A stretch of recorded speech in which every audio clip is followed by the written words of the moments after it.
la neta de la ciencia. Espacio informativo sobre todo lo acontecido en ciencia, tecnología e innovación. En San Luis, México y el mundo. ¡Comenzamos!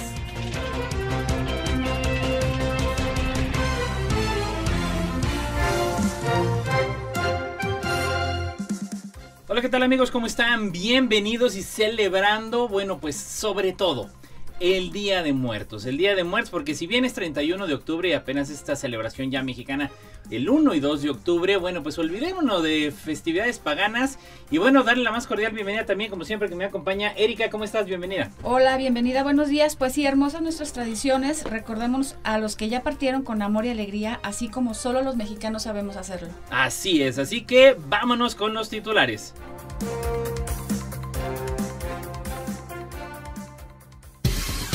Titulares. ¿Cuál es el origen e historia del Día de Muertos en México y por qué se celebra? Basura a tesoro. Hongos transforman residuos en alta cocina. ¿Por qué los tomates ya no saben como los de antes? El veneno para ratas amenaza a los carnívoros de todo el mundo. Sube con fuerza la incidencia de diabetes tipo 1 en los menores europeos en los últimos 30 años. Tequila, entre la tradición y sus posibles beneficios para la salud, según la UNAM. El estudio que descarta que el uso del celular aumente el riesgo de cáncer tras 30 años de investigación. Las bacterias de la boca humana se reproducen mediante una forma rara de división celular. La depresión puede estar asociada a la existencia de una red neuronal aumentada. Un falso positivo en la mamografía puede disuadir de hacerse pruebas de detección posteriores. Una vacuna en fase de ensayo reduce la gravedad de la mpox en primates. ¿Las lenguas originarias de México están muriendo lentamente? Utilizan nanotecnología magnética para recalentar de forma segura los tejidos congelados para trasplantes. La inteligencia artificial en el estudio de los genomas. Magnotelúrica. ¿Cómo vemos las sombras del interior de la Tierra? El estiércol aumenta la capacidad del suelo para almacenar carbono. Y en el top 10, ofrendas del Día de Muertos en México. Estas son las netas de hoy. Y bueno, desde CNN Español, ¿cuál es el origen e historia del Día de Muertos en México y por qué se celebra? En México, la muerte es motivo de celebración y las ofrendas son una de las principales formas de honrar a los muertos. Varía según la región, siendo la máxima expresión de esta tradición. Se colocan coloridos altares en casas y cementerios, con fotografías de los difuntos con flores de cempasúchil, calaveras de azúcar, pan de muerto, copal e incienso, veladoras, agua, sal, papel picado y las comidas favoritas de los difuntos para honrarlos. Esta festividad, reconocida por la UNESCO en 2003 como Patrimonio Cultural Inmaterial de la Humanidad, tiene sus raíces en las culturas prehispánicas, donde el culto a la muerte era parte de un ciclo natural. Con la llegada de los españoles se mezclaron elementos indígenas y católicos, dando lugar a la tradición actual. Además de las ofrendas, se realizan visitas a panteones y desfiles, como el famoso desfile de las Catrinas en la Ciudad de México. Y desde DW, basura a tesoro. Hongos transforman residuos en alta cocina. Un hongo llamado Neurospora podría ser clave para reducir el desperdicio de alimentos, transformando residuos en platos nutritivos en solo 36 horas. En Indonesia es utilizado tradicionalmente. Su sabor se ha preparado silenciosamente en sus cocinas durante siglos, transformando la pulpa de soya en una deliciosa fermentada llamada ongkom. Este hongo es un alimento que ha captado el interés de chefs y científicos internacionales. Una sabrosa solución a un problema global con un estimado de 1.300 millones de toneladas de alimentos desperdiciados anualmente. Una quinta parte de alimentos producidos para el consumo humano se desaprovecha en todo el mundo, proporcional a 1.000 millones de comidas al día, y el impacto potencial de la fermentación fúngica es enorme. La investigación del químico Bayu Hilmaini revela que la neurospora puede crecer en 30 tipos de residuos agrícolas sin generar toxinas dañinas. La fermentación fúngica ofrece una solución a la crisis alimentaria mundial al convertir el desperdicio en manjares.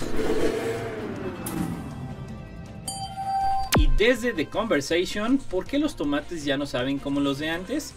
Desde su introducción en España en el siglo XVI, gracias a la adaptación de los agricultores en la diversidad de condiciones agroclimáticas de la península ibérica, se facilitó la generación de gran número de variedades locales de tomate. Estas diversidades destacaron por su sabor y valor nutricional, pero fueron desplazadas en los años 60 por los híbridos F1, que se producen tras la polinización cruzada de una variedad de planta genéticamente uniforme, con otra variedad familiar específica en la priorización, la productividad y la uniformidad visual. Sin embargo, los consumidores actuales valoran cada vez más el sabor de los tomates de antes, que contenían más vitaminas B1, B2, B5, antioxidantes como la vitamina C y compuestos saludables como el licopeno y el beta-caroteno. Hoy en día, asociaciones y cooperativas buscan recuperar estas variedades tradicionales aprovechando su rusticidad y valor comercial para mantener la rentabilidad agrícola. Y desde The Conversation, el veneno para ratas amenaza a los carnívoros de todo el mundo. Las ratas prosperan cerca de los humanos alimentándose de cultivos y basura. Se adaptan a muchos entornos, desde granjas hasta las mayores ciudades del mundo. Contaminan alimentos y propagan enfermedades, por lo que controlarlas es un problema de salud humana, y para eliminarlas se suele recurrir a productos químicos que matan a las ratas y también dañan a otros animales. El uso de venenos como rodenticidas anticoagulantes está afectando a carnívoros salvajes en todo el mundo.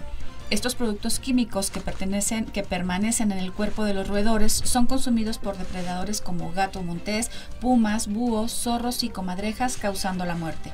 El estudio global reveló que los animales analizados tenían rastros de estos tóxicos, además de dañar la fauna. Estos antídotos se acumulan en la cadena alimentaria afectando a las especies, por lo que se requieren mejores métodos de control y una mayor regulación del uso de venenos. Sube con fuerza la incidencia de diabetes tipo 1 en los menores europeos en los últimos 30 años, por The Conversation. La diabetes tipo 1 es una patología crónica autoinmune, ataca y destruye a las células del páncreas encargadas de producir insulina. Para suplir la tensión, los pacientes deben abastecerse de esta hormona a través de inyecciones o dispositivos de administración de insulina. Esta enfermedad está creciendo de forma alarmante entre los niños y adolescentes, especialmente en Europa. Un estudio reciente que abarcó 32 países reveló que la incidencia se ha duplicado desde 1994, pasando de 11 a 21 casos por cada 100.000 personas al año en el 2021. El control de este padecimiento es un reto global, ya que requiere un manejo cuidadoso de insulina, mejor nutrición y actividad física. En países como Finlandia e Irlanda, las tasas son más altas, mientras que en España se ha observado cierta estabilización. Los expertos destacan la posible influencia de factores genéticos, ambientales y económicos y señalan un aumento de casos tras la pandemia de COVID-19. Y desde Pulso, tequila, entre la tradición y sus posibles beneficios para la salud según la UNAM. Un estudio realizado por la Universidad Nacional Autónoma de México sugiere que el tequila, una de las bebidas más representativas de México, ha sido asociado con ciertos beneficios para la salud, como la pérdida de peso, el control de la diabetes y la mejora en la salud ósea. Sin embargo, estos beneficios provienen principalmente de la gabina del agave crudo, en su estado natural, que se pierde durante el proceso de destilación del tequila. Aunque el agave tiene propiedades probióticas y antioxidantes, el tequila en sí no conserva estos efectos. La clave está en el consumo moderado, ya que el abuso del alcohol puede causar daños graves, como problemas hepáticos y dependencia. La Organización Mundial de la Salud recomienda limitar el consumo diario de alcohol a 40 mililitros para mujeres y 60 mililitros para hombres. Y bueno, pues también desde la BBC News, el estudio que descarta que el uso del celular aumente el riesgo de cáncer tras 30 años de investigación. Y bueno, pues un reciente estudio comisionado por la OMS concluye que el uso de teléfonos móviles no está asociado con un mayor riesgo de desarrollar cáncer cerebral. Según una revisión de más de 5.000 estudios, de los cuales solo 63 fueron relevantes, este trabajo, liderado por expertos australianos, amplía la evaluación realizada por la Agencia Internacional para la Investigación del Cáncer en 2011, que clasificó la exposición a ondas de radio como posible cancinógeno. Los investigadores Karipidis y Logran encontraron que ni el uso prolongado de celulares ni la cantidad de llamadas o tiempo de uso influyen en el riesgo de cáncer. A pesar del aumento en el uso de tecnologías inalámbricas, no ha habido un incremento en la incidencia de cáncer cerebral. Los resultados confirman que los límites de seguridad actuales son adecuados, aunque la investigación seguirá para monitorear el impacto de futuras tecnologías. Y desde Infosalud, las bacterias de la boca humana se reproducen mediante una forma rara de división celular. Una investigación reciente ha descubierto un mecanismo sorprendente de división celular en las bacterias Corynebacterium matruchoti, común en la placa dental. A diferencia de otras bacterias que se dividen en dos, esta bacteria filamentosa puede dividirse en hasta 14 células a la vez, un proceso raro llamado fisión múltiple. El equipo utilizó microscopía de lapso de tiempo para estudiar cómo crecen las células y observó que las células de C. matruchoti actúan como andamiaje en la placa dental, formando una estructura que permite el crecimiento de otras bacterias. Los dentistas recomiendan cepillarse los dientes 3 veces al día. Sin embargo, esta placa dental vuelve a aparecer por mucho que nos cepillemos los dientes. Es posible que estos elementos tengan la capacidad de moverse hacia los nutrientes para formar interacciones beneficiosas. Este hallazgo, publicado en Proceedings of the National Academy of Science, abre nuevas vías para entender cómo las bacterias interactúan en la boca y cómo influyen en la salud mental. Y bueno, desde Infobae, la depresión puede estar asociada a la existencia de una red neuronal aumentada. Científicos de The Weill Cornell Medicine de Nueva York y del Centro Internacional de Investigación Interdisciplinaria para el Estudio de la Cognición, el Cerebro y el Lenguaje de San Sebastián, Guipúzcoa, han descubierto un patrón distintivo en el cerebro de personas con depresión, identificando una red neuronal, la red de saliencia, que es casi el doble de grande en quienes padecen esta enfermedad comparado con personas sanas. Este hallazgo, publicado en Nature, revela que esta red, ubicada en el córtex frontal y el cuerpo estriado, podría estar vinculada con el procesamiento de recompensas y la atención. El estudio utilizó escáneres cerebrales repetidos y halló que esta expansión de la red es estable a lo largo del tiempo y puede incluso predecir la aparición de depresión desde la infancia. Los expertos sugieren que esta red podría servir como un biomarcador para detectar el riesgo de desánimo, aunque se requieren más estudios para confirmar estos resultados y explorar posibles aplicaciones clínicas. Un falso positivo en la mamografía puede disuadir de hacerse pruebas de detección posteriores, por Infosalud. Un estudio de la Universidad de California ha revelado que las mujeres con resultados falsos positivos en mamografías de detección tienen menos probabilidades de volver a hacerse pruebas de detección de cáncer de mama. El análisis incluyó más de 3 millones de mamografías realizadas entre el 2005 al 2017. Encontró que el 77% de mujeres con resultados negativos verdaderos regresaron para una prueba de detección posterior. En contraste, solo el 75% de las mujeres con resultados falsos positivos para imágenes adicionales. El 61% de las que recibieron sugerencias de seguimiento a corto plazo. Solo el 67% de las que se les recomendó una biopsia regresaron para cribado posterior. El proyecto destaca que las mujeres de origen asiático o hispano fueron las menos propensas a retomar para futuras pruebas. Estos hallazgos sugieren que los falsos positivos pueden desincentivar a las mujeres de continuar con el cribado. Los autores subrayan la necesidad de investigar más sobre las razones detrás de esta disminución en la participación y evaluar intervenciones para mejorar la adherencia a las pruebas de detección. Y una vacuna en fase de ensayo reduce la gravedad de la Mpox en primates, por Infobae. Una nueva vacuna experimental ARNM 1769 desarrollado por Moderna ha mostrado ser más eficaz en la reducción de síntomas y duración de la enfermedad Mpox, también conocida como viruela del mono, en comparación con la vacuna actual. El estudio involucró a macacos que recibieron la vacuna ARNM 1969 o la vacuna estándar antes de ser infectados con una cepa letal de Mpox. Los resultados mostraron que los animales vacunados con ARNM 1969 presentaron menos lesiones y pérdida de peso, con solo 54 lesiones y una duración de la enfermedad acortada en 10 días, frente a las 607 en el grupo que recibió la vacuna convencional. Además, la inoculación redujo las cargas virales en sangre y en cultivos faringios, lo que podría disminuir la transmisión del virus. Todos los animales vacunados sobrevivieron al virus, mientras que 5 de 6 no vacunados fallecieron. La vacuna también demostró neutralizar otros virus del género Oxoporvirus, ampliando su potencial de aplicación.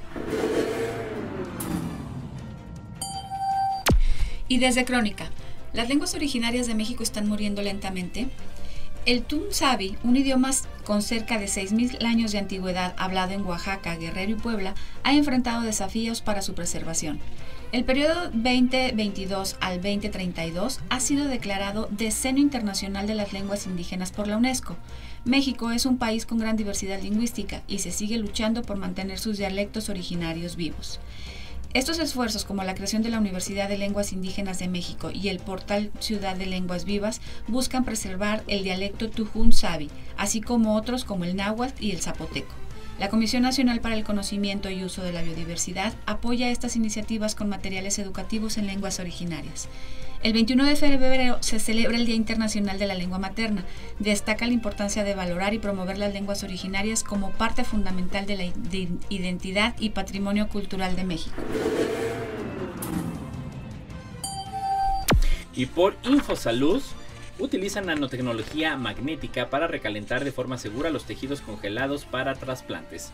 Científicos en Estados Unidos han desarrollado un innovador método que podría facilitar la congelación y descongelación segura de órganos para trasplantes. Un estudio publicado en la revista Nanoletters describe cómo investigadores de la Universidad de California han creado nanopartículas magnéticas que, al ser expuestas a campos magnéticos alternos, generan calor, permitiendo descongelar tejidos animales sin dañarlos. El proceso, llamado nanocalentamiento, evita la formación de cristales de hielo que ocurren al descongelar, un riesgo de criopreservación.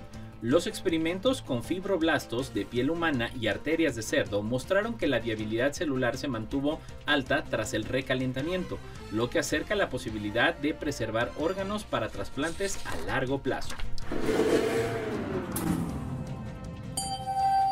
Y desde Crónica, la inteligencia artificial en el estudio de los genomas. Con la llegada de las tecnologías de secuenciación de nueva generación a principios del siglo XXI, el volumen de los datos genéticos que podía crearse en un solo ensayo creció de forma exponencial, dando lugar a los estudios de genomas completos. El avance de las tecnologías permite analizar genomas completos en lugar de enfocarse en pocos genes. Sin embargo, el gran volumen de datos ha hecho necesario integrar técnicas de Machine Learning, una rama de la IA que ayuda a procesar y analizar esta información de manera eficiente. Existen dos enfoques de Machine Learning, supervisado y no supervisado. El primero utiliza datos etiquetados para entrar a algoritmos que identificaron genes específicos de un genoma, mientras que el segundo detecta patrones sin categorías predeterminadas. Esta integración ha revolucionado la investigación genética, permitiendo explorar la diversidad genómica de manera más eficiente. Y por The Conversation, magnetotelúrica. ¿Cómo vemos las sombras del interior de la Tierra? Abajo de la superficie terrestre hay cordilleras escondidas y cámaras magmáticas que se entrelazan en un intrincado ballet geológico, de las que no se puede apartar la corteza de la Tierra como si fuera una piel de plátano y mirar su interior. Sin embargo, expertos han ideado una tecnología de magnetotelúrica que permite ver las sombras de las profundidades sin excavar la Tierra. Científicos están explorando el subsuelo terrestre sin necesidad de perforar. Este método, que aprovecha las variaciones geomagnéticas impulsadas por el viento solar, permite crear un mapa detallado de las estructuras subterráneas hasta 30 kilómetros de profundidad. Se han instalado sensores en lugares como la cordillera Cantábrica y Tenerife para captar estas variaciones y revelar cámaras magmáticas, fallas geológicas y minerales ocultos. Este enfoque, que recuerda el mito de la caverna de Platón, utiliza modelos matemáticos para interpretar las sombras que nos muestran lo que hay bajo la Tierra. El estiércol aumenta la capacidad del suelo para almacenar carbono. Desde Infobae. Un estudio de la Universidad Estatal de Kansas ha revelado que el uso de fertilizantes orgánicos como el estiércol mejora la capacidad de los suelos agrícolas para almacenar carbono. Esto es crucial en la lucha contra el aumento de dióxido de carbono en la atmósfera. Los investigadores, utilizando avanzadas técnicas de imagen, descubrieron que el carbono se almacena en los poros del suelo y se adhiere a los minerales, favoreciendo además la actividad microbiana, a través de imágenes llamadas sincrotrón que no son destructivas, sin tener que romper el suelo. En esencia, se estudió la química del carbono en su estado natural. Este proyecto ayuda a avanzar hacia prácticas agrícolas más sostenibles y regenerativas que protegerán nuestros suelos y nuestro medio ambiente. Estos hallazgos impulsan prácticas agrícolas más sostenibles, ayudando tanto al medio ambiente como a la producción de alimentos para una población creciente. No importa en qué parte del mundo estés, recuerda sintonizarnos en la web radioytelevisión.uaslp.mx. Y a la puerta de la gran celebración mexicana del Día de Muertos, nos vamos con el top 10 de ofrendas del Día de Muertos en México. Número 10. Mantel blanco y sal. El color del mantel y la sal significan pureza y alegría. La sal sirve para que el cuerpo del difunto no se corrompa en el viaje de ida y vuelta, preparando la feliz llegada, honrando su memoria. En el número 9, agua. En el viaje de los difuntos hacia nuestro mundo, el agua mitiga la sed de las ánimas después de su largo recorrido. Además, es un elemento que simboliza pureza en la cual las ánimas pueden asearse. Representa la unión entre el viejo y el nuevo mundo. Número 8. La luz de las veladoras. Simboliza la fe y la esperanza. Es la guía para que los muertos hallen el retorno a su antiguo hogar. El número de veladoras blancas colocadas es una ofrenda, depende de las ánimas que se quieran recibir. También se ponen velas de color morado como duelo o formando una cruz con ellas, para que el ánima que nos visita se oriente con los puntos cardinales. En el número 7, copal y cruz de ceniza. El incienso se utiliza para limpiar el lugar de malos espíritus antes de que regresen los seres queridos. Para los indígenas era un elemento de oración y alabanza a los dioses. La cruz de ceniza sirve para que el alma llegue hasta el altar y pueda expiar sus culpas pendientes. Si el ánima se encuentra en el purgatorio, la cruz puede ayudarlo a salir. Número 6. Calaveritas de azúcar. Son los cráneos humanos. Nos recuerdan que la muerte está siempre presente. Son dedicadas a la Santísima Trinidad y hacen honores al Padre Eterno. Las culturas mesoamericanas tomaban los cráneos de los prisioneros sacrificados formándolos en hileras para honrar a los dioses. El altar era llamado Tzopopantli. En el número 5, papel picado y petate. El papel añade color y movimiento, además de añadir un toque festivo a la celebración. El petate se utiliza para que los muertos descansen y también sirve como mantel para colocar los elementos en el altar. Se puede sustituir con telas de seda y satín para poner las figuras de barro, el incienso o ropa limpia para recibir a los difuntos. Número 4. Iscuincles o iscuincli. Son perritos prehispánicos ofrecidos a los niños en los altares para que los espíritus de los más pequeños estén felices de llegar al banquete. Se cree que el iscuincle es el perro que ayuda a las almas a cruzar el río Chignohuapan, el último paso para llegar al Mictlán, el inframundo para los mexicas.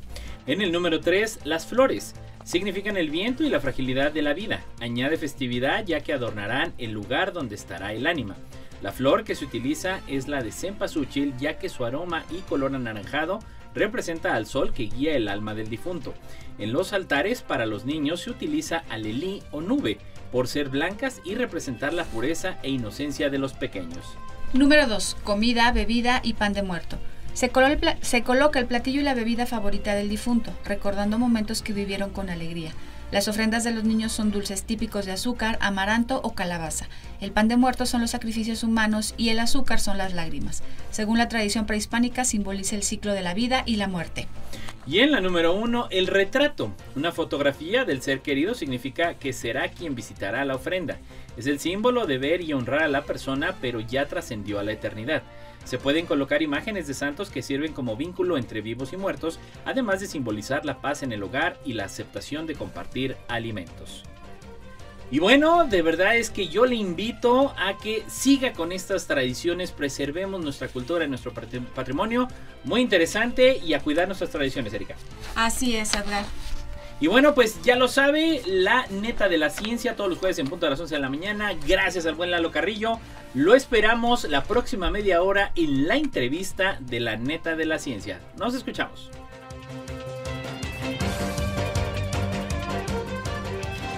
Esto fue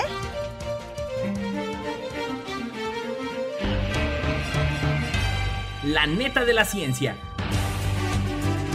Noticiero de Ciencia, Tecnología e Innovación.